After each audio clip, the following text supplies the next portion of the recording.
The United Kingdom and France have gotten into a bitter diplomatic row. The two countries have been at odds over post-Brexit fishing rights in the British territorial waters.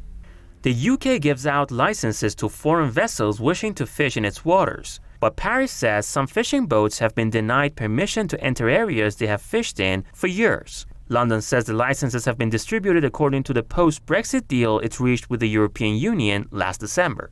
The dispute escalated to the point where a British trawler was seized by French officials, prompting the UK to summon Paris's ambassador in London, a move that's usually made against enemies and not allies. Paris threatened London with sanctions if the issue isn't resolved by the 2nd of November. The UK Foreign Secretary launched a counterattack against France, vowing legal action if Paris doesn't back down. Well, France has made completely unacceptable threats, first of all to our fishermen, but also to the Channel Islands in terms of their energy supply. And we need them to withdraw those threats. If they don't withdraw those threats, we are prepared to use the dispute resolution mechanism in the trade deal we signed with the EU to take action against the French. It's unclear. It's always unclear as to who's correct or incorrect, but usually they are resolved in a peaceful, diplomatic manner. But we live in an age of a growing nationalism in which international institutions are breaking down. And so as a result, a minor spat over fishing rights is turning into a major international crisis. The threats have raised concerns about a larger trade dispute between two of Europe's largest economies.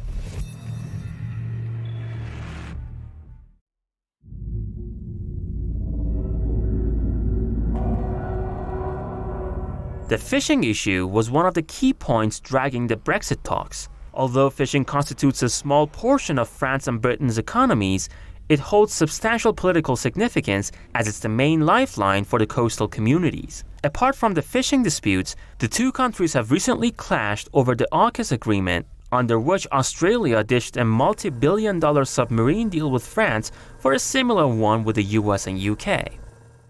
So it's the French were appalled, extremely angry by America's peremptory behavior, and they are looking for a way of striking back. And Boris Johnson didn't make things any better by taunting the French when the AUKUS alliance became news, by taunting them in the crudest schoolboy manner.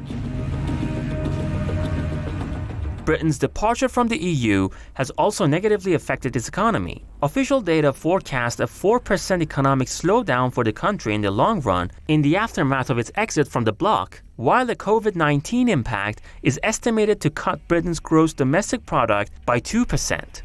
Brexit also cast doubts on the future of the 1998 Irish peace deal, as it would mean a hard border between Northern Ireland, which is part of the UK, and the Republic of Ireland, which is part of the EU.